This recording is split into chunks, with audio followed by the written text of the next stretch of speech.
Baik, terima kasih Pak Dadang. Assalamualaikum warahmatullahi wabarakatuh. Selamat siang dan salam sejahtera buat kita semua. Yang saya hormati para asesor utama, Pak Dadang Kurnia, Pak Dadang dari BPN, sama-sama Pak Dadang, Pak Dirman dari Kumham, Pak Trisno, Bu Maniati, Bu Patmi, mohon izin. Di sini saya mewakili Pak Tauhid, Pak Kapusbin, ya, karena sedang ada rapat dengan Pak Kepala. Jadi apa, Bung wakilin, ya sudah tak wakilin gitu Pak. Jadi mengenai kebijakan pembinaan jabatan fungsional kepegawaian asesor SDM aparatur ini lanjut. Jadi memang kalau teman-teman asesor ini sekarang sedang menunggu mengenai petunjuk teknis jabatan fungsional asesor SDM aparatur. Memang kami sudah mempersiapkan bahan kira-kira sekitar mungkin antara 70 sampai 80% itu sudah selesai. Jadi kita nanti memang 14 aturan kita akan jadikan satu modelnya jadi Omnibus Law, batang tubuh secara keseluruhan, kemudian lampiran yang akan membedakan baik itu untuk jabatan fungsional analis sistem aparatur, pranata, asesor, dan auditor manajemen ASN. Nah, kemudian nanti lampiran-lampiran itulah yang berbeda atau yang membedakan antara jabatan satu dengan jabatan yang lain. Jadi memang nanti agak tebal sedikit, mohon maaf Bapak dan Ibu. Jadi tapi ada 14 aturan yang menjadi satu di sana, salah satunya adalah baik itu standar kualitas hasil kerja, standar kompetensi jabatan, kemudian juga karya tulis, dan ini adalah yang menjadi salah satu perencanaan untuk teman-teman dari jabatan fungsional untuk pindah atau uji kompetensi kenaikan jenjang jabatan. Jadi kita memang mendahulukan hal-hal tersebut agar karir dari Bapak dan Ibu itu tidak ada yang terhambat gitu kan, walaupun mungkin juga sampai saat ini banyak juga yang bertanya nih Pak Dadang, ini masih menggunakan angka kredit atau sudah tidak menggunakan angka kredit. Kayaknya pembahasan terakhir termasuk mengenai revisi Permenpan 13 kayaknya masih ada angka kredit Bapak dan Ibu. Jadi masih menggunakan angka kredit walaupun nanti mungkin persenannya ya nanti kita juga akan membahas dengan Direktorat Jabatan Aparatur Sipil Negara. Dan ini adalah mengenai ketentuan-ketentuan yang memang di bulan atau di tahun 2022 ini sangat padat sekali. Jadi terutama setelah keluarnya Perpres nomor 70, 71, 72 mengenai tunjangan jabatan fungsional baik analis, pranata dan asesor SDM aparatur. Kalau Audiwan nanti juga tunjangannya itu akan keluar, tetapi dia satu perpres, jadi macam-macam juga, jadi di Menpan juga berlaku Omnibus Law, jadi satu perpres berlaku untuk semua tunjangan jabatan fungsional, Pak. Kalau yang untuk analis, pranata, dan asesor, memang kita kemarin satu perpres, satu jabatan fungsional, jadi bisa lebih cepat. Nah, kalau sekarang, jadi kita menunggu koordinasi dengan beberapa instansi untuk jabatan fungsional auditor, nah, terus kemudian juga mengenai penyusunan kebutuhan jabatan fungsional. Kalau untuk jabatan fungsional asesor tentunya mengenai Perban nomor 3 tahun 2022. Kalau nomor 2 itu adalah untuk jabatan fungsional analis, 3 untuk asesor, 4 untuk pranata. Dan kami juga berharap ini adalah segera instansi pusat dan daerah untuk menyusun kebutuhan formasi. Karena apabila Bapak dan Ibu tidak menyusun kebutuhan formasi berdasarkan peraturan Badan Kepegawaian yang terbaru, maka Bapak dan Ibu tidak bisa merubah nomenklatur kejabatan fungsional yang baru. Nah, ini juga menjadi penekanan ya karena kita ada cut off-nya. Cut off-nya itu adalah di Desember 2023. Sehingga sekarang banyak yang sedang mengusulkan meminta rekomendasi kepada kami untuk meminta kebutuhan formasi. Tetapi tentunya kebutuhan formasi ini Bapak dan Ibu juga harus sertai dengan data-data termasuk mengenai peta jabatan dan segala macam, dan kami juga harapkan proses penyusunan kebutuhan formasi yang Bapak Ibu lakukan itu adalah secepat mungkin, dan jangan bertanya misalnya duluan mana nih kebutuhan formasi dulu atau kadang-kadang uji kompetensi segala macam, Pak. Ini adalah bisa berbarengan Bapak dan Ibu ya, bisa berbarengan. dan kami juga sudah mendapat surat dari Kementerian Keuangan kesanggupan membayar. Jadi Bapak dan Ibu mulai bulan Mei 2022 itu sudah Kemenku itu sudah sanggup Bapak dan Ibu karena sudah ada surat edarannya untuk semua instansi pusat dan daerah dan kemungkinan juga Bapak dan Ibu itu akan dirapel mulai dari bulan Mei. Nah, ketika dirapel inilah biasanya teman-teman ini lebih senang ini, Pak. Nah, sehingga berusaha untuk mengusulkan ya mengenai penetapan formasi dan mengusulkan juga mengenai penetapan angka kredit. Yang kami harapkan juga angka kredit ini Bapak dan Ibu untuk semua jabatan fungsional segera diusulkan. Mulai dari kapan? Dari kapan dia belum mengusulkan, Pak. Karena ada yang 2015 belum mengusulkan, 2016 belum mengusulkan. Silahkan Bapak dan Ibu ya. Kenapa Bapak dan Ibu segera mengusulkan? Karena kalau misalnya Bapak dan Ibu tidak mengusulkan, berarti adalah angka kredit yang terakhir yang akan dikonversikan. Berarti Bapak dan Ibu nilainya nanti angus. Taruh misalnya 2017, Bapak dan Ibu belum mengusulkan lagi angka kredit. Nah 2017 inilah yang nanti akan dikonversikan. Berarti 2018, 19, 2020, 2021 sampai TMT pengangkatan Bapak dan Ibu dengan nomenklatur baru itu angus. Nah, jadi kami harapkan untuk segera mengusulkan angka kredit ya karena kami juga berharap Bapak dan Ibu memperhatikan mengenai karir Bapak dan Ibu. Tadi Pak Wakiran juga menyinggung ya mengenai karir dari Bapak dan Ibu dari jabatan fungsional asesor SDM aparatur. Nah, terus juga kemudian eh, surat kepala dan kepala BKN sudah lanjut, Mas.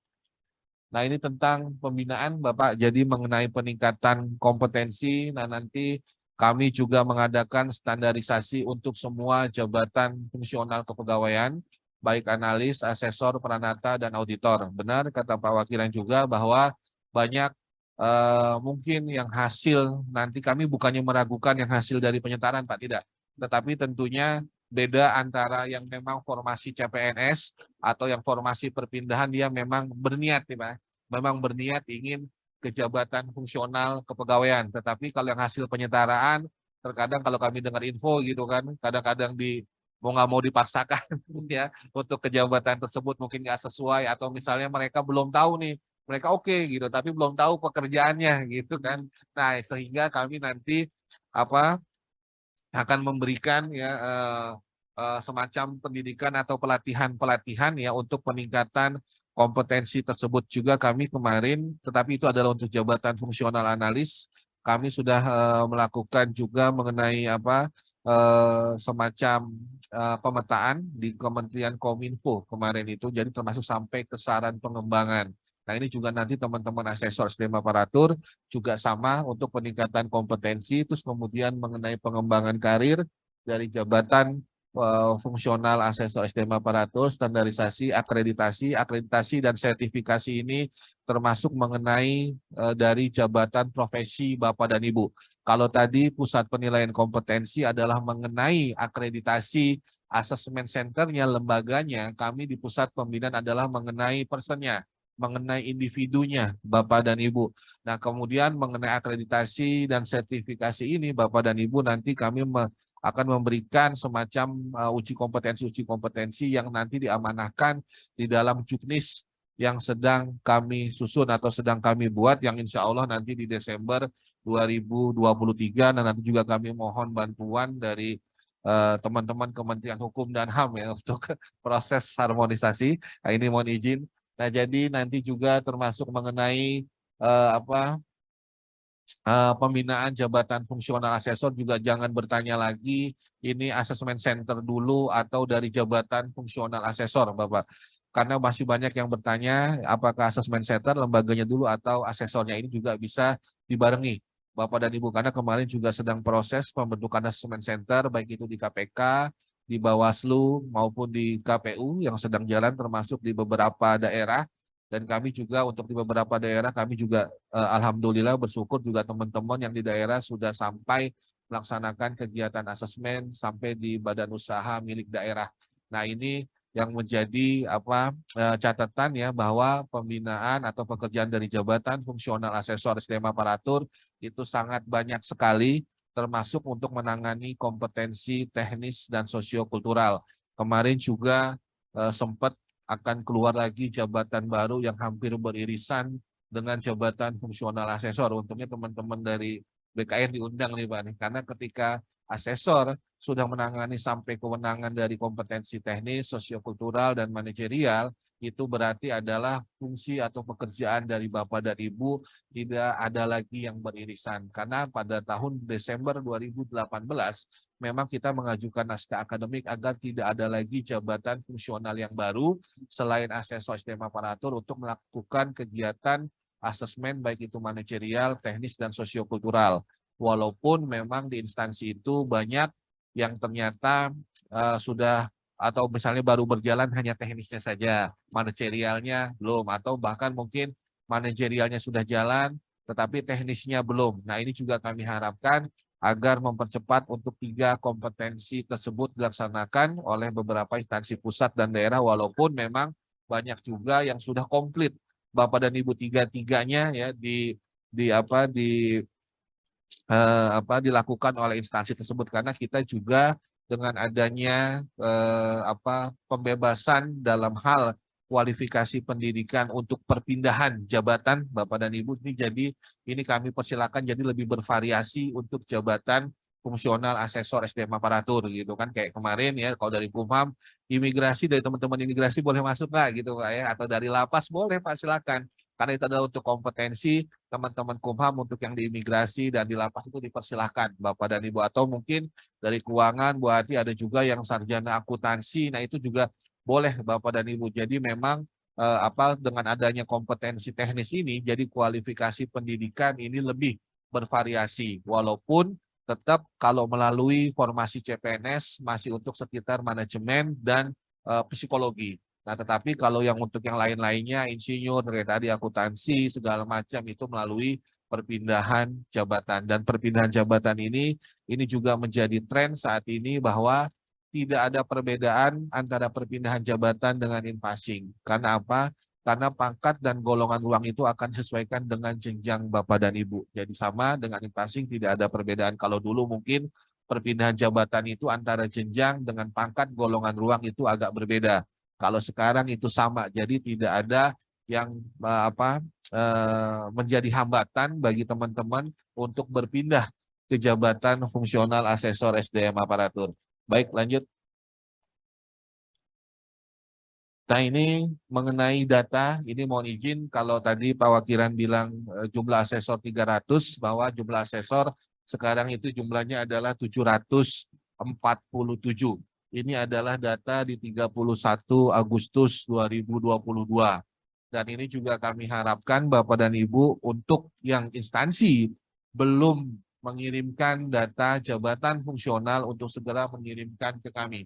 Karena kami juga punya data agar kami bisa sebagai instansi pembina nanti misalnya si A ini sudah berapa tahun belum mengusulkan angka kredit, atau misalnya si A ini sudah berapa tahun dia belum namanya naik pangkat. Nah, jadi ini adalah semacam ya monitoring dan evaluasi dari Pusat Pembinaan Jabatan Fungsional Kepegawaian untuk memberikan semacam perhatian gue perhatian kepada jabatan fungsional kepegawaian yang dibinanya Bapak dan Ibu, karena kami juga menekankan bahwa pembinaan jabatan fungsional kepegawaian adalah bukan hanya pada saat pelantikan saja, tetapi mengenai pembinaannya sampai Bapak dan Ibu nanti mencapai puncak karir Bapak dan Ibu, apakah itu baik di jenjang madya maupun di jenjang utama. Nah, ini yang kita harapkan Bapak dan Ibu bisa mencapai karir puncak Bapak dan Ibu. Nah, jadi jumlah di kita itu untuk asesor sebanyak 747.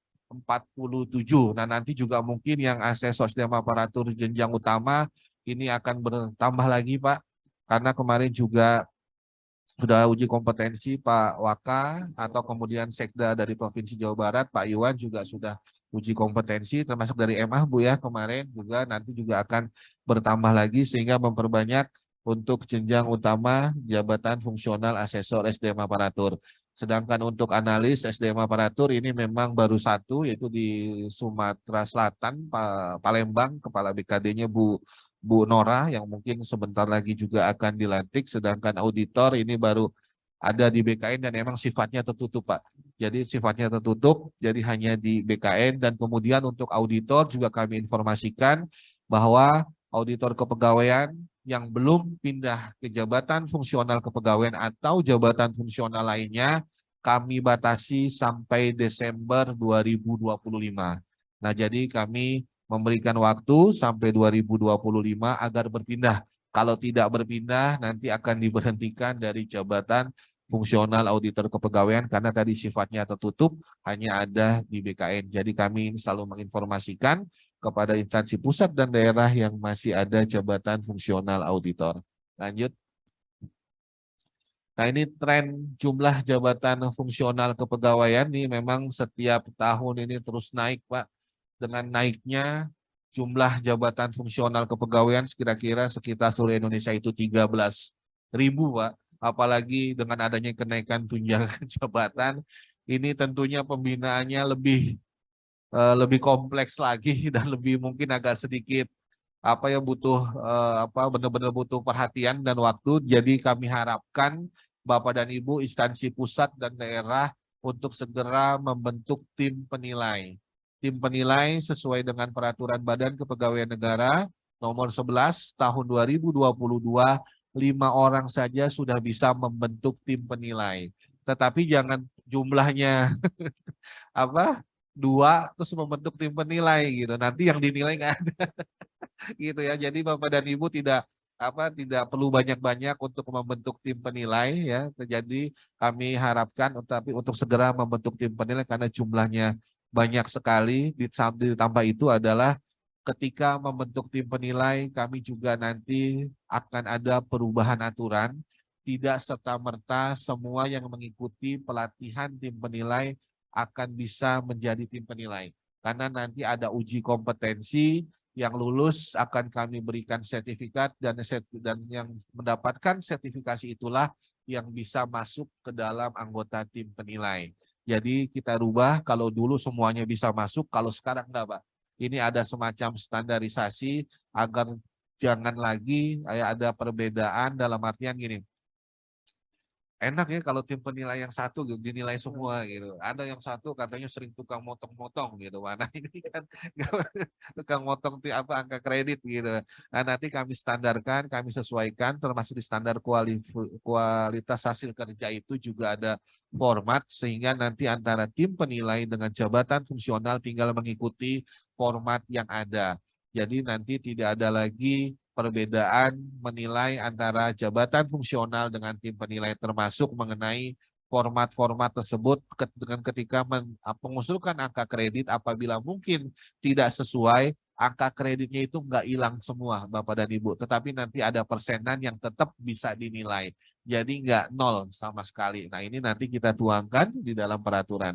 Nah ini jadi adalah dengan banyaknya jumlah jabatan fungsional, sekali lagi kami harapkan untuk segera membentuk tim penilai. Lanjut. Nah ini aksesoris dan aparatur, Pak. Ini juga semakin waktu ini semakin naik ya, sehingga kami juga berharap dari teman-teman aksesoris dan aparatur tadi juga disinggung mengenai pengembangan metode dan ini juga yang selalu kami informasikan agar metodenya jangan hanya berhenti di satu metode saja, Bapak dan Ibu. Kalau kami kemarin ada teman dari Kalimantan Barat juga sedang mengembangkan alat atau metode yang ada gitu agar proses pekerjaan untuk teman-teman dari asesor ini terus berkembang karena juga di dalam Permenpan 39 tahun 2020 ini juga ada mengenai butir mengenai pengembangan metode. Jadi memang ini yang kita harapkan dari teman-teman jabatan fungsional asesor. Jadi tidak hanya melaksanakan kegiatan asesmen-asesmen saja tetapi juga memikirkan mengenai metode-metode yang digunakan. Dan kemudian juga kami tekankan sekali lagi karena ini proses untuk perubahan nomenklatur juga, Bapak dan Ibu kami ingatkan angka kredit terakhir adalah di 30 September 30 November 2022. Jadi Bapak dan Ibu apabila 30 November 2022 belum mengusulkan angka kredit yang terakhir tadi kita anggap hangus Bapak dan Ibu ya, karena hangus itu Ya, karena ini juga perhatian nih Bapak dan Ibu ya. Di samping itu juga agar apa namanya, agar nanti juga berlaku tunjangan dan cepat menggunakan butir kegiatan yang baru gitu kan. Eh, ini juga kadang-kadang kita kalau ngomong angus kadang-kadang gak enak juga nih. Gitu. Karena ini kadang-kadang juga jadi momok gitu kan bagi teman jabatan fungsional. Oh, kita banyak banget kerjaan gitu kan. Susah sekali mengusulkan angka kredit gitu kan. Tetapi Bapak dan Ibu bukan susah sih. Jadi susahnya itu susah karena banyak kerjaan sih, Pak. Ya kan? Karena saya yakin dengan teknis sosiokultural masuk itu memudahkan Bapak dan Ibu mengumpulkan angka kredit, tapi waktunya yang mungkin ya Bapak dan Ibu mungkin ada asmed segala macam yang yang menyita waktu segala macamnya, tetapi sekali lagi bahwa itu adalah karir Bapak dan Ibu yang harus Bapak Ibu pikirkan juga gitu. Nah, karena kami juga kalau misalnya ada beberapa kok ini setelah berapa tahun nggak naik pangkat, nggak naik jenjang. Ini kami juga ini Pak masalahnya yang ditegur ini masalahnya kenapa sih gitu kan. Padahal orang ini sebenarnya oke di lapangan segala macam, tetapi kenapa karir dan apa jenjangnya itu nggak naik-naik ini ada masalahnya apa gitu kan Pak. Nah kami juga terkadang bahkan untuk sampai ke sana itu terkadang kami nelpon person gitu Pak. Ya, cuman kan biasa Pak ya. Teman-teman jabatan fungsional itu ya karena kerjaannya banyak, sibuk segala macam gitu kan. Sofi apalagi dari mulai dia nyusun program hamil sampai nyusul sampai beranak ya Sofi akhirnya sibuk akhirnya baru kemarin dia tuh mengusulkan angka kredit gitu kan. Nah ini juga perhatian ya jadi biar lebih cepat nanti perubahan nomenklatur Bapak dan Ibu lanjut.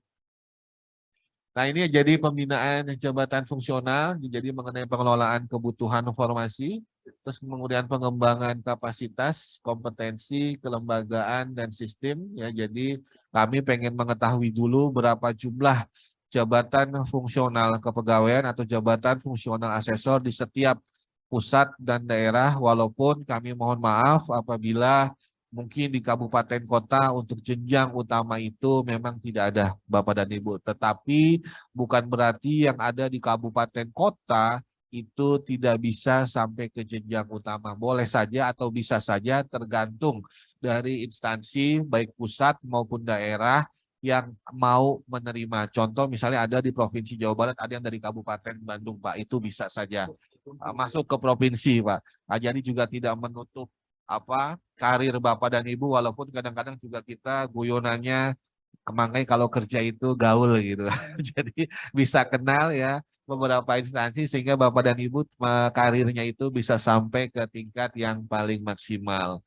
Nah, kemudian ya jadi ada kompetensi, kelembagaan sistem dan karir, ada kualifikasi ya mengenai standar kompetensi jabatan Bapak dan Ibu termasuk kinerja yang tadi saya bilang angka kredit ini masih kita gunakan karena kemarin sudah ada rapat juga terakhir ya jadi masih menggunakan angka kredit Bapak dan Ibu karena ini juga yang menjadi penentuan dari teman-teman jabatan fungsional ya apabila memang ingin cepat untuk naik pangkat gitu kan agar nanti Bapak dan Ibu ya sesuai dengan keinginan yang dicapai. Terus kemudian mengenai standarisasi tadi sudah, akreditasi, fasilitasi juga sama mengenai pengembangan kapasitas dan organisasi profesi ini yang dilakukan. Nah, memang untuk DKI dan Kalimantan kayaknya ini sudah sering Pak dilakukan dan kita sangat bersyukur karena apa?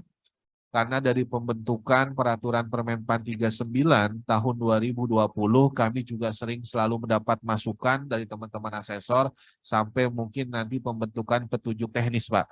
Jadi kami berusaha untuk mengakomodir keinginan atau kepentingan-kepentingan teman-teman dari jabatan fungsional asesor di lapangan yang mungkin bisa kita selesaikan bersama di dalam sebuah aturan ya sehingga ini bisa memperkuat dari teman-teman jabatan fungsional asesor SDM aparatur lanjut. Oke, nah ini surat edaran Kepala BKN Bapak dan Ibu termasuk nomor 11 dan nomor 12. Jadi nomor 11 itu adalah mengenai perubahan nomenklatur, nomor 12-nya adalah mengenai tata cara. Jadi sekali lagi tata cara itu adalah mengenai perubahan dari tadi yang angka kredit terakhir dikonversi, yang mengkonversi adalah instansi Bapak dan Ibu bukan dari kami. Yang mengkonversi Bapak dan Ibu tinggal diklik surat edaran Kepala BKN nomor 12 tahun 2022 itu sudah ada rumusnya. Setelah Bapak dan Ibu mengkonversi angka kredit baru dikirim ke kami. Kirim ke kami akan verbal. Setelah verbal, kami berikan rekomendasi. Atas rekomendasi kamilah Bapak dan Ibu baru merubah SK Bapak dan Ibu. Kami bahasanya berubah karena bahasanya di peraturan surat edaran Kepala BKN nomor 12 itu adalah dapat. Jadi boleh dilantik, boleh tidak. Nah ini yang penting SK-nya Bapak dan Ibu berubah dari yang lama ke yang baru, termasuk mengenai angka kreditnya berubah yang lama ke yang baru, termasuk yang hasil dari penyetaraan. Hasil penyetaraan karena banyak di lapangan kita temukan ada yang namanya langsung ke nomenklatur yang baru. Misalnya kalau ke analis kepegawaian namanya sudah analis sistem aparatur, asesor sudah menggunakan S-nya yang satu. Walaupun penyetaraannya sudah menggunakan jabatan nomenklatur yang baru, tetapi disetarakannya itu adalah sebelum Mei 2022, itu Bapak dan Ibu berarti harus mengulang kembali. Karena di sebelum Mei 2022 itu belum ada tunjangan jabatan yang baru, Bapak dan Ibu. Karena kemarin banyak kasus, ya baik instansi pusat dan daerah, ketika disetarakan di Desember 2021, atau misalnya Desember 2020, ya sudah menggunakan nomenklatur yang baru. Nah ini tetapi tunjangannya belum keluar, jadi masih menggunakan tunjangan yang lama. Kami boleh nggak mengkonversi lagi? Ya memang harus dikonversi ke yang baru, Bapak dan Ibu. Karena juga banyak kasus nomenklatur baru, angka kreditnya lama. Nah ini nggak sesuai juga, Pak. Nah sehingga kami untuk menertibkan ya semua aturan-aturan yang ada, baik yang naik jenjang ataupun misalnya yang penyetaraan tadi, untuk dikonversikan melalui pusat pembinaan jabatan fungsional kepegawaian. Karena ini adalah sebagai salah satu mulai kita dari titik nol ya untuk memperbaiki ketentuan dan aturan-aturan yang ada agar nanti ke depan Bapak dan Ibu tidak terjadi permasalahan. Karena ini kemarin kita ada beberapa instansi ternyata banyak sekali yang berbeda antara nomenklatur dan angka kreditnya gitu. Padahal sebenarnya seharusnya tidak boleh menggunakan nomenklatur yang baru karena apa tadi tunjangannya itu keluar di bulan Mei 2022, surat edaran di kami bulan Juni keluarnya, surat dari Kemenkyu untuk kesanggupan membayar itu adalah di bulan Juli Bapak dan Ibu, sehingga Bapak dan Ibu mulai dari Juli 2022 barulah mulai proses perubahan nomenklatur, sedangkan di BKN sendiri kemarin sudah proses penilaian angka kredit yang terakhir, mudah-mudahan antara Desember atau Januari itu sudah merubah ke nomenklatur yang baru. Dan ini harus dipercepat. Kenapa? Kalau kami di instansi pembina belum merubah nomenklatur ke arah yang baru, nanti Bapak dan Ibu ketika Januari 2023 itu kan sudah menggunakan butir kegiatan yang baru. Kalau misalnya kami belum merubah, Pak, nanti yang menilai angka kredit Bapak dan Ibu siapa? Gitu kan. Nah, jadi kami instansi pembina memang cepat untuk segera merubah nomenklatur agar kami juga nanti di Desember 2023 sudah bisa menilai butir-butir kegiatan yang baru. Lanjut, lanjut. Oke. Nah, ini kelas jabatan juga Bapak dan Ibu. Kelas jabatan, jadi selain tunjangan jabatan, kelas jabatan ini, kalau kelas jabatannya adalah tergantung dari instansinya Bapak dan Ibu. TMT-nya kemarin ada yang baru tahun ini, kami persilakan gitu kan. Nah, tapi ini adalah keluarnya kalau nggak salah di bulan Mei 2021. Ada surat edaran dari Deputi PMK untuk kelas jabatannya, jadi kelas jabatan ahli pertama 8, ahli muda 10, madya 12, utama 14. Nah ini adalah yang menjadi kenaikan juga terutama teman-teman yang hasil penyetaraan yang eselon 4 khususnya. Ya kan kalau eselon 4 biasanya kelas jabatannya 9, Pak. Ketika dia dipindahkan ke muda berarti kelas jabatannya 10.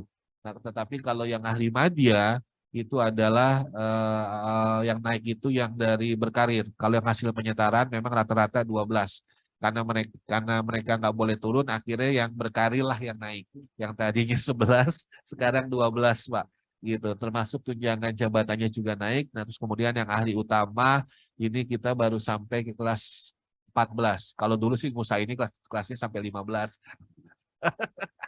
Pak Dirman tuh sampai 16 kalau perlu. Baik, Pak. Jadi nanti juga kami bisa evaluasi lagi Bapak dan Ibu dalam proses baik itu kenaikan tunjangan jabatan maupun kelas jabatan. Baik. Oke, lanjut. Ya, ini sudah selesai. Nah, ini waktu pelaksanaan, jadi sekali lagi waktu pelaksanaan perubahan angka kredit ya, jadi bisa dengan terakhirnya itu di Desember 2021 atau Juli 2022, batas pengusulan angka kredit yang terakhir. Ini instansinya maunya Desember 2021, boleh. Atau misalnya kalau BKN gimana? BKN sampai Juni 2022, batas akhir penilaian mutir kegiatan dinilai TMP-nya itu sampai Juni 2022 kalau di BKN. Itu boleh, silakan Bapak dan Ibu, tergantung dari instansinya. Tapi sekali lagi batas penilaian angka kredit yang lama sampai 30 November 2022. Nah, ini jadi ada lagi ya. Nah, 30 November 2022 kami harapkan semua instansi pusat dan daerah yang punya tim penilai untuk tetap bisa atau tetap wajib melakukan penilaian. Karena kemarin banyak yang tim penilai nggak mau menilai gitu. Akhirnya keluar lagi tuh Pak surat dari Kapusbin ya, bahwa untuk tim penilai segera melakukan penilaian terakhir untuk angka kredit yang lama di 30 November 2022. Nah, terus kemudian Bapak dan Ibu, untuk konversi angka kreditnya itu adalah Juni 2023, pengangkatan nomenklatur yang terbaru Desember 2023. Jadi cut off-nya konversi Juni 2023, pengangkatannya adalah di Desember 2023. Baik, itu saja Bapak dan Ibu. Sudah kan? Selesai? Oke, terima kasih. Nah, jadi ini adalah slide-nya Pak Kapus. Jadi tadi saya juga sambil ngapalin gitu. Gitu kan. Nah, jadi slide Pak Kapus BIN JFK tentang mengenai pembinaan dan pengelolaan jabatan fungsional kepegawaian yang sedang kami buat atau kami susun. Ya, kami persilakan Pak Danang. Baik. Terima kasih Pak Agung atas penjelasannya. Tadi ada warning ke kita semua. segera lakukan penilaian angka kredit. Ini termasuk untuk saya juga. Ini lagi mulai dibantu teman-teman. Makasih Pak Agung diingatkan. Untuk kita semua nih Pak. Maksud tadi ada perubahan nomenklatur seperti itu. Karena masalah kesejahteraan juga, masalah tunjangan jabatan. Jadi Bapak Ibu sekalian, kalau ketemu Pak Agung tuh jangan hanya kalau ingat angka kredit gitu ya Pak ya. Karena tugas Pusbin JFK itu termasuk masalah pengelolaannya, karir, standarisasi, fasilitasi untuk peningkatan kompetensi, dan ini menjadi mitra strategis tentu saja bagi IASA ya. Yang ada kebetulan pengurus IASA Pusat dan Banten dan DKI yang menyelenggarakan acara ini. Baik, kita sudah di pukul 12.01. Tadi ada pertanyaan, ada dari sini dulu, yang dari ruangan sini dulu pertama ya Bu Nurul, silakan. Bu Ketua IASA. Iya, makasih Pak Agung. Ini Bu Maniati juga bisik saya, jadi saya mewakili pertanyaan dari Bu Maniati juga. Lupa ya Bu ya. Sekalian. Jadi sekalian,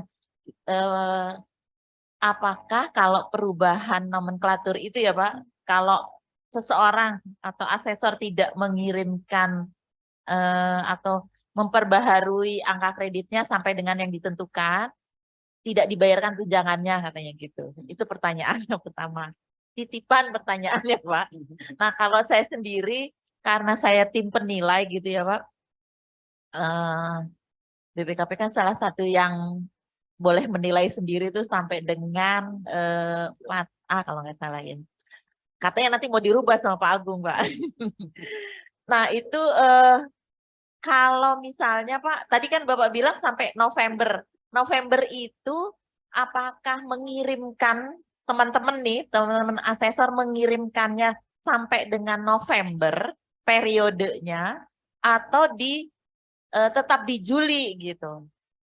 Tetap di Juli, tapi paling akhir menyampaikan adalah November atau memang dia cut off melaporkannya sampai dengan November gitu. Nah kalau misalnya hanya sampai Juli gitu ya Pak, sampai Juni 2022, kemudian Juli sampai Desembernya akan dinilai pakai apa gitu kalau cut off-nya di Juni? Itu pertanyaan tim penilai, Pak. Terima kasih. Sudah, Bu? Terima kasih, Baik. Pak Dadang. Terima kasih, langsung aja Pak Agung. Baik, Silakan. Pak Dadang. Baik, terima kasih Bu Nurul. Jadi yang pertama tadi sudah kami informasikan apabila misalnya Bapak dan Ibu tidak mengusulkan angka kredit yang terakhir, baik itu Desember 2021 atau Juni 2022, berarti Bapak dan Ibu dikonversikan angka kreditnya dengan angka kredit yang terakhir. Misalnya ada yang 2018, taruh Pak ya, contoh aja 2018. 2018 dia nggak mau lagi ngusulin angka kredit. Berarti 2018 itulah yang akan dikonversikan ke angka kredit. Nah, terus kemudian ketika itu dikonversikan, kan sudah berubah nih Pak, ke jabatan fungsional dengan nama yang baru. Ketika dengan nama yang baru berlakulah penilaian butir kegiatan yang baru mulai tadi Juli 2022 sampai dengan Desember 2022. Nah, jadi saya kaitkan langsung. Nah, tadi yang saya bilang makanya kalau Bapak dan Ibu terakhir 2018 nggak mau mengusulkan lagi yang terakhir, berarti Bapak dan Ibu nanti yang 2019 itu nggak dinilaikan, hilang, hangus. Kalau misalnya Bu Humaniati tetap dibayarkan tunjangannya, dibayarkan tetap. Cuman masalahnya angka kreditnya, Bu. Begitu. Nah, karena kan Bapak dan Ibu nanti tentunya, kenapa saya bilang hangus sayang, berarti Bapak dan Ibu nanti untuk naik pangkat atau naik jenjang yang lebih tinggi, berarti nilainya sangat minim untuk proses ke pangkat yang selanjutnya. Tapi kalau misalnya Bapak dan Ibu mengusulkan yang terakhir, nah ini kan istilahnya membantu Bapak dan Ibu untuk naik pangkat atau naik jenjang yang baru gitu kan. Nah, terus kemudian mungkin Pak Dirman nanya nih, kalau saya udah 4F gimana nih gitu ya Pak Dirman ya. Pemeliharaannya nih, Pak. Ya, tetap Bapak dan Ibu yang asesor utama nih mohon maaf, tetap mengusulkan sebagai angka kredit pemeliharaan. Ya, gitu. Wajib.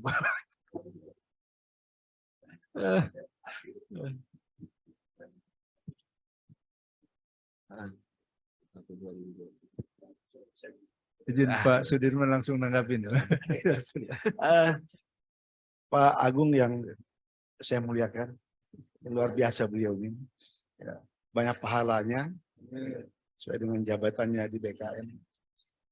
Kalau kita melihat tadi itu di Permenpan 39 tahun 2020 yang ditetapkan 2 Juni, diundangkan 3 Juni tahun 2020 melalui Berita Negara nomor 561, perubahan dari Permenpan RB 41 2017 yang ditetapkan 17 Juli 2012, diundangkan tanggal 31 Agustus 2012 melalui Berita Negara nomor 876. Lalu tadi ada di situ surat edaran PKN 11 dan 12. Nah, saya hanya akan masuk pada masalah angka kredit. Beberapa bulan yang lalu, terpaksa kami ngimpor ahlinya dari Jalan Majen Sutoyo untuk mendampingi teman-teman kita di Gandul Cinere dalam rangka menyusun dupak. Untuk menemukan kasihan juga, sejak 2019 mereka sudah banyak sekali kegiatan, sudah banyak mungkin usul penetapan angka kreditnya, tapi karena nggak bisa nyusunnya, akhirnya terbengkalai sementara. Mudah-mudahan itu nggak hangus dan masih bisa dimanfaatkan. Nah, kalau saya sendiri mau naik 4F, nggak ada lagi 4F. Karena kreditnya udah digunakan ke 4F waktu itu. Tadi saya bilang Pak Dadang dan Pak Trisno, kalian kumpulkan sebilang 1050 biar bisa 4F. Saya kalau atau pengabdian saja. Karena ngumpulin 200 itu, kalau berangkat pertama 850, itu setengah mati Pak. 5 tahun nggak kumpul 200. Kecuali kalau hanya 50. Nah, jadi terkait itu, berarti saya yang sudah saya gunakan untuk naik pangkat 4E pada awal 2020, kewajiban sekarang untuk maintenance, berarti ya. Itu harus 25 angka kredit per tahun itu wajib. Betul, Pak. Nah, karena sampai sekarang saya belum urus lagi, udah banyak punya grup. Karena yang dulu juga masih ada saving, ada lumayan banyak.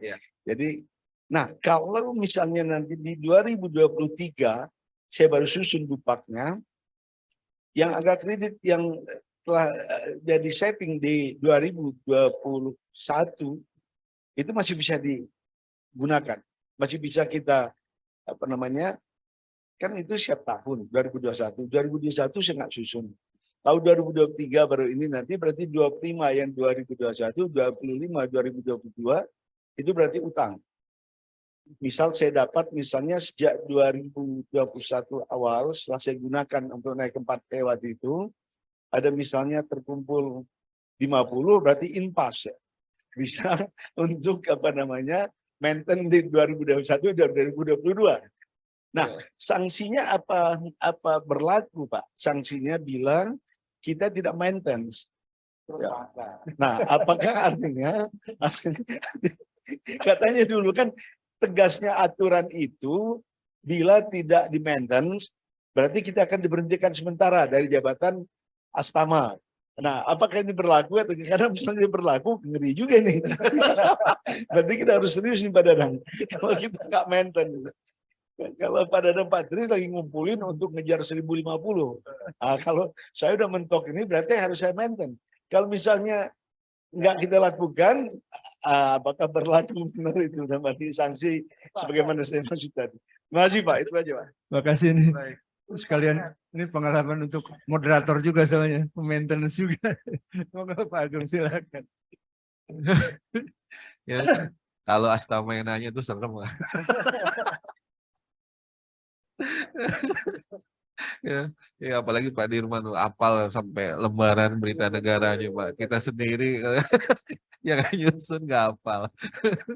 Baik, memang itu sebenarnya maintenance itu wajib Pak. Tetapi kalau misalnya ditanya mengenai sanksinya apa, ini memang masih terjadi perdebatan. Karena pemberhentian itu adalah apabila tidak sesuai dengan syarat standar mengenai kompetensi dari kualifikasi pendidikan segala macam. Nah ini kan memenuhi Pak.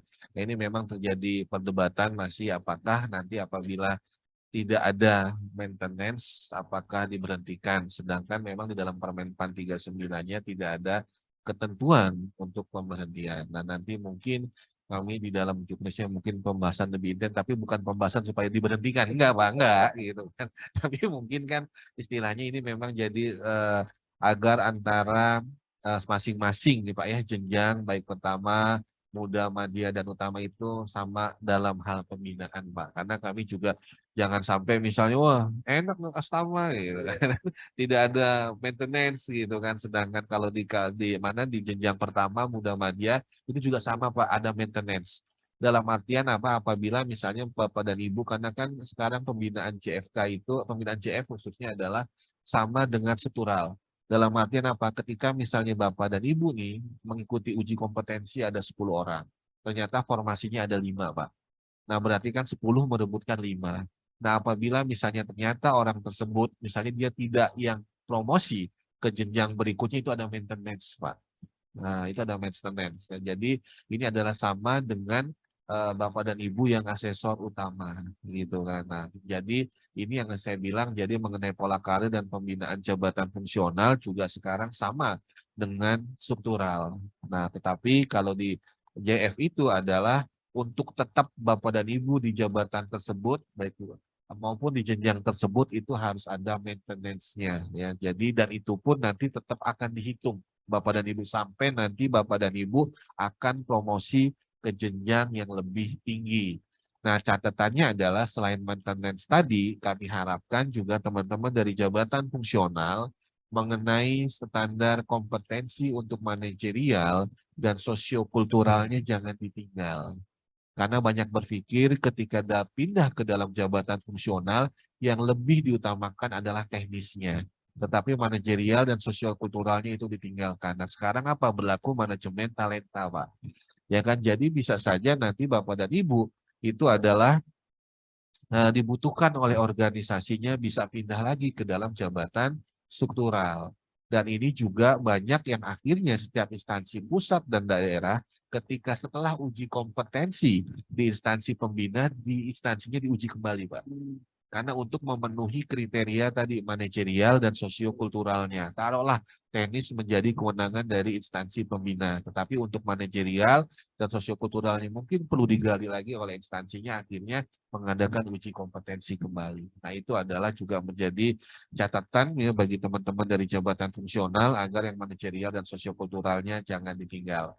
Jadi sekali lagi maintenance harus ya Pak Dirman. Wajib. Wajib. Tetapi tadi kalau misalnya Pak Dirman terakhir kalau ngumpulin di 2023 angus ya Pak. Kalau 2023 itu udah berarti Bapak dari Juli ya, Juli 2022 sampai Desember 2022 itu sudah menggunakan butir kegiatan yang baru. Itu yang bisa dihitung Pak. Makanya kenapa di kami di pusat pembinaan itu juga sekarang kadang-kadang apa kalau menurut si telepon susah banget sih di telepon karena kami ngejar target itu Pak. Karena kami sudah mengeluarkan surat edaran ini. Jadi kami mau nggak mau di Desember 2022 ini sudah harus mengeluarkan juknisnya Pak. Mengeluarkan juknis yang menjadi standar Bapak dan Ibu mengusulkan butir penilaian atau angka kredit yang terbaru dengan Permenpan 39 tahun 2020 untuk dinilaikan di Januari 2023. Kalau tunjangan tetap dibayar. Angka kredit kan. Jadi angka debitnya masih aman gitu ya. Masih aman. Pak. Angka kreditnya nggak berat, angka debit masih aman. Pak. Masih aman gitu. Baik.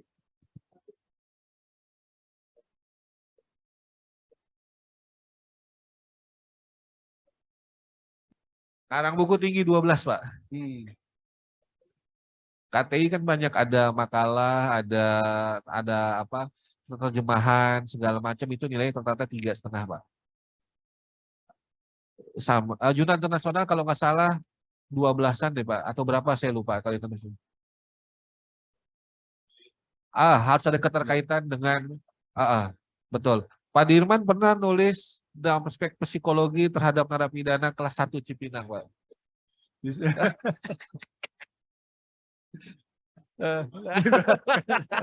Ditransfer ya.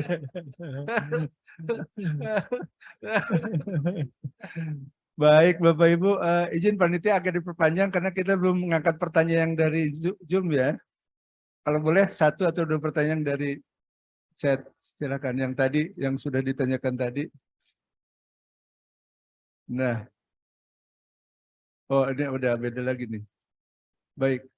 Ini Pak Agung ada beberapa pertanyaan nih. Yang pertama, sejauh mana peran jabatan lain yang ingin melakukan perpindahan di JF asesor di mana ada persyaratan pengalaman minimum 2 tahun? Apakah sering asesor boleh menilai? Gitu. Oke. Silakan Pak. Jadi mengenai perpindahan ke jabatan fungsional asesor itu sudah ada di surat edaran Deputi PMK. Jadi di bulan Juni itu kami 3 surat edaran Kepala BKN, 1 surat Deputi PMK tentang pelaksanaan uji kompetensi. Jadi di situ kita tuangkan mengenai syarat pindah, tidak hanya cuman ke asesor Pak, ke analis, pranata, yaitu kita susun di sana. Salah satunya adalah pembuatan laporan hasil kerja selama 2 tahun. Karena itu adalah menjadi persyaratan ketika seseorang ingin pindah ke dalam jabatan fungsional, dalam hal ini asesor, harus punya pengalaman minimal 2 tahun. Dan pengalaman minimal 2 tahun ini adalah bisa dalam artian baik dia menyusut soal, maupun dia melakukan wawancara.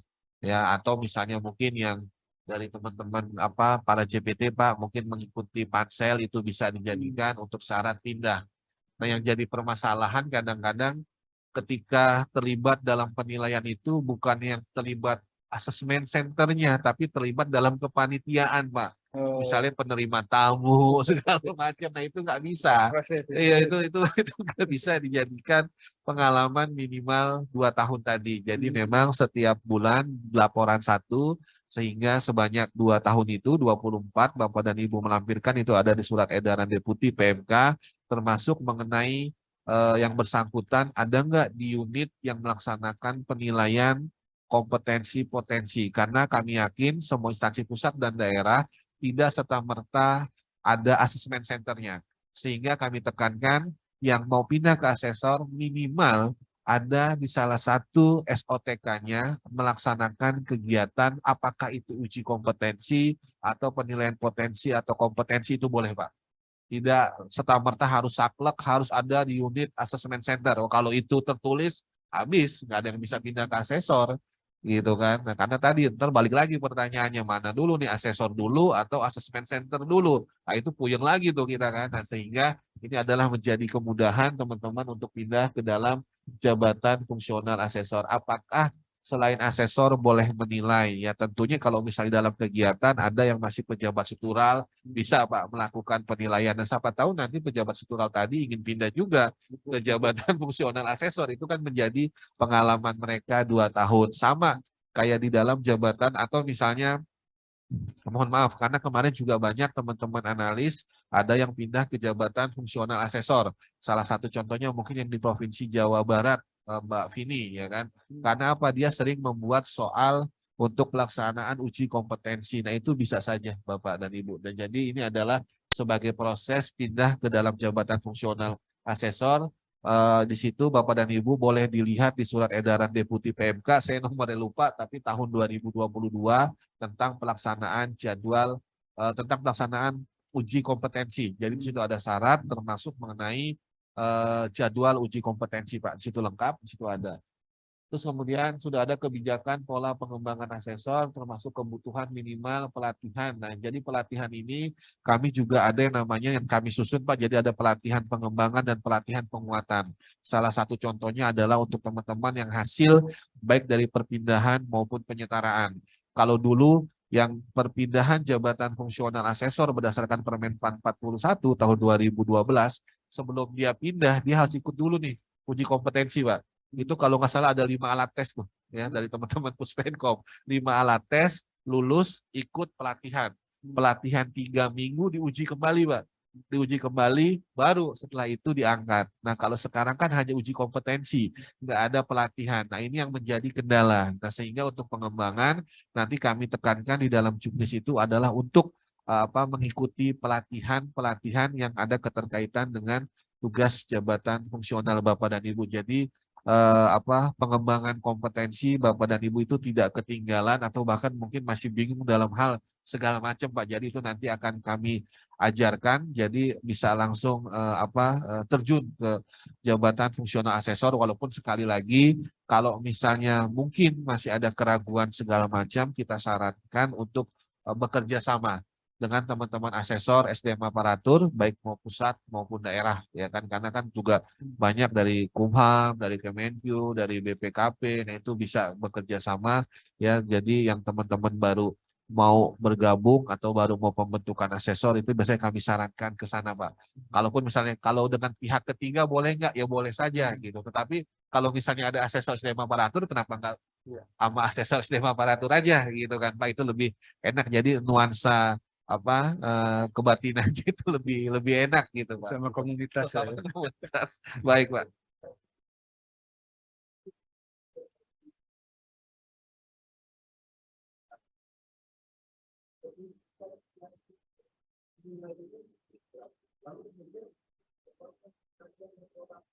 Oke.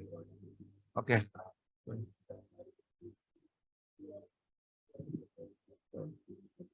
Oh, itu bisa Pak, kalau untuk pengembangan profesi bisa. Masih bisa Pak. Kalau itu kan jatuhnya dia pengembangan profesi atau penunjang itu bisa Pak.